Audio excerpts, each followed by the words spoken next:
everyone, this is Renz. Welcome back to my YouTube channel, and this is going to be my first Q&A vlog. So let's get started.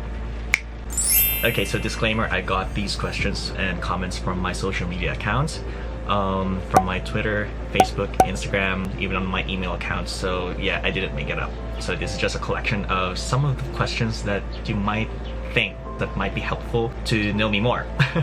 Anyway, on to the first question. Do you even work? It seems that you always travel a lot. Oh. No, that was quite strong for a first question. No, anyway, on a serious note. Yes, I still work. I am an air traffic controller. I'm currently assigned in Davao City, Philippines.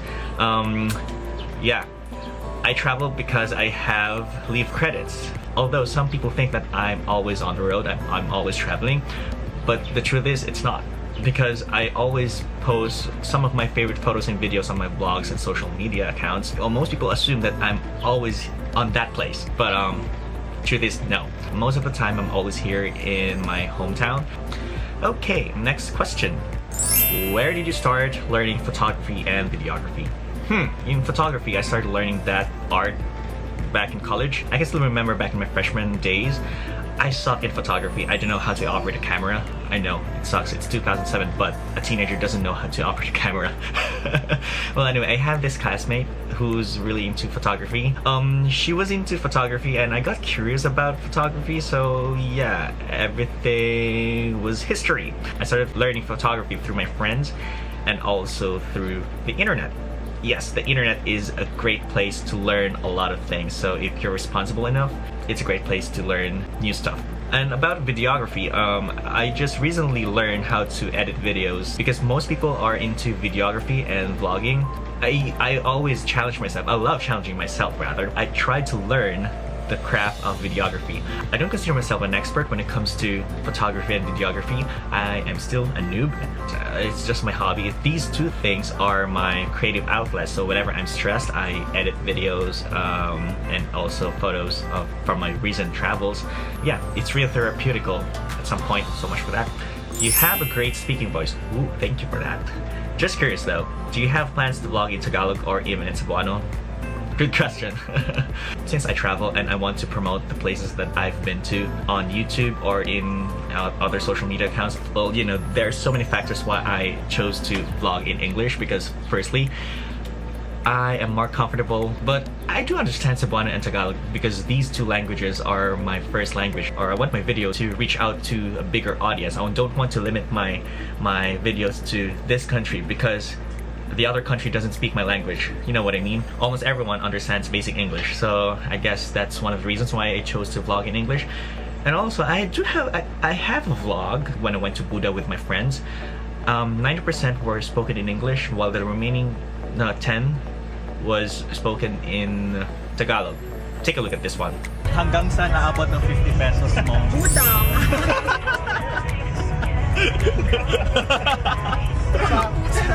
Sa halagang 50 pesos, may burger at pabuda ka na. And it's only 20 pesos? Magkano ba to? 30. It's only 30 pesos. So, akin na to. So, kamusta ng 50? Buhay pa rin. So yeah.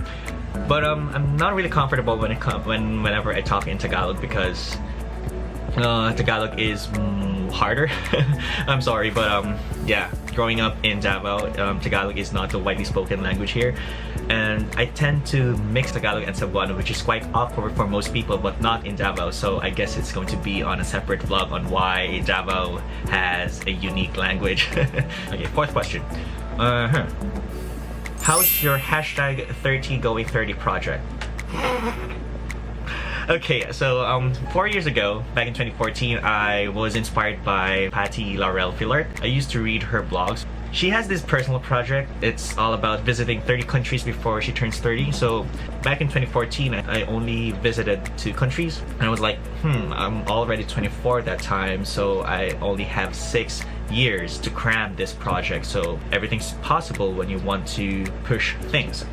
So yeah. Fast forward 2018, I'm still halfway. I've I've already visited 16 countries, including the Philippines. In Southeast Asia, I still need to travel to Brunei, Myanmar, and Laos. That's the only 3 countries left in the Southeast Asian leg. It's quite difficult when you travel to, let's say, America or in Australia, because it's a very big country. There are so many interesting places to visit on those countries, so this is going to be a challenge. And also, since Philippine passport is not that strong, I still need to apply visas and pay exorbitant fees. Just because our passports are not that powerful, that doesn't stop me to explore the world. Yeah. So whether if I succeed that project or not, it's still a win. Yeah. That's the beauty of traveling. You learn a lot of stuff. You learn more about yourself. This is not a race, unless if it's an amazing race, so you had to run. Okay. What's your favorite country? Australia. I don't know, but Australia was full of surprises. When I first went there, I visited Sydney, and I love the vibe. The locals are so cool. They're so apologetic. They're not racist, based on my experience. And also on my second visit, I stayed longer for 9 days, so 6 days in Sydney and 3 days in Melbourne. I was blown away, most especially the landscapes around Victoria. Just wow. On my next trip, I think I'm going to Cairns to explore the Great Barrier Reef.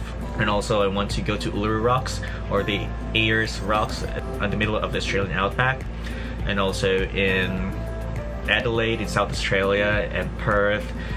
I don't know, there's so many good places in Australia. Have you experienced being scammed abroad? Okay, I'm going to tell you a quick story about it.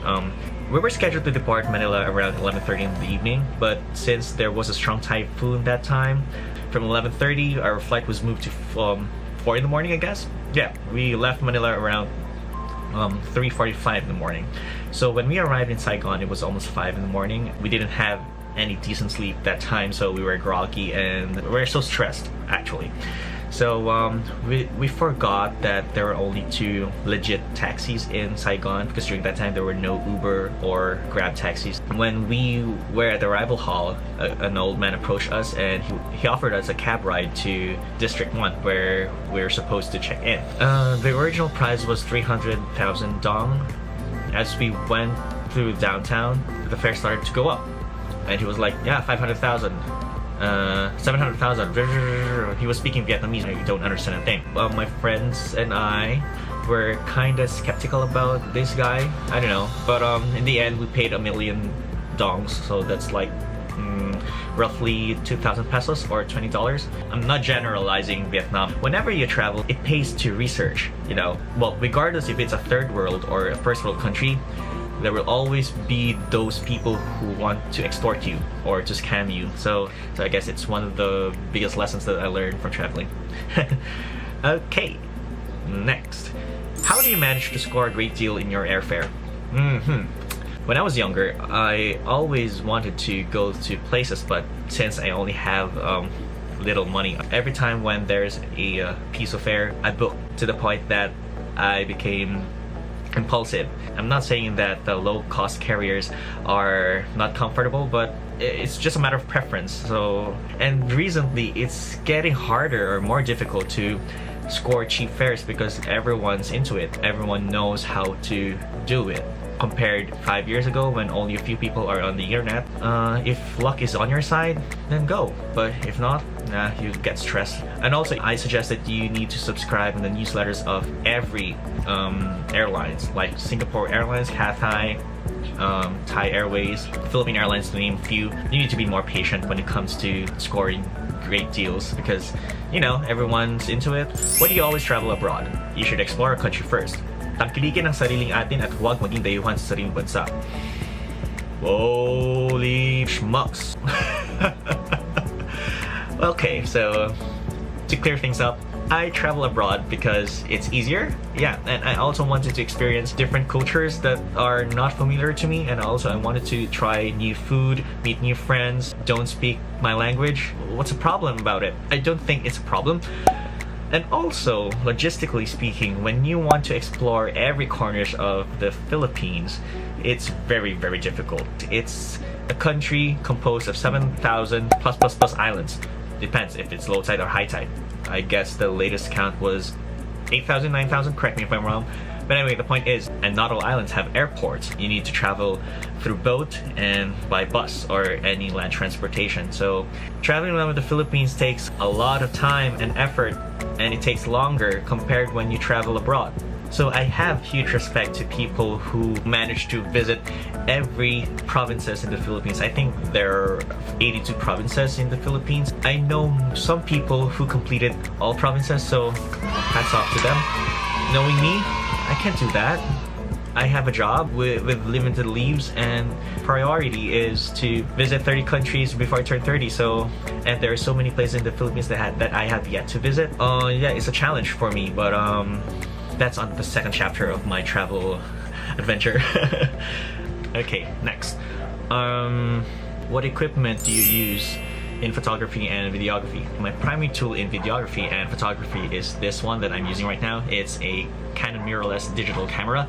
It's a Canon EOS M10. It's a basic camera. It's an entry-level mirrorless camera. It doesn't have a horseshoe rack for external flash, or it doesn't have any microphone jack, so it's really basic, but I really like the output specs. But I guess this camera suffices all of my travel needs. I also use iPhone 7 for time-lapse and slow-mo, but recently, if you watch my ghost tour vlog, I only use the Samsung Galaxy Note 8. It's one of the most powerful cameras on a smartphone. It's capable to capture great photos even on low light, so I use Canon EOS M10, iPhone 7, and Samsung Galaxy Note 8. I think that's it. If you have any questions about traveling, videography, photography, or anything under the sun, or if you just want to know more about me, you can shoot those questions on my social media accounts by clicking the links down below in the description box. Or if you're too lazy to click those links, you can just shoot those questions on the comment box down below. So yeah, if you like this video, don't forget to click the like button and the subscribe button with the bell if you want to have first dibs on my videos. So yeah, I guess that's it. Adios amigos, bye.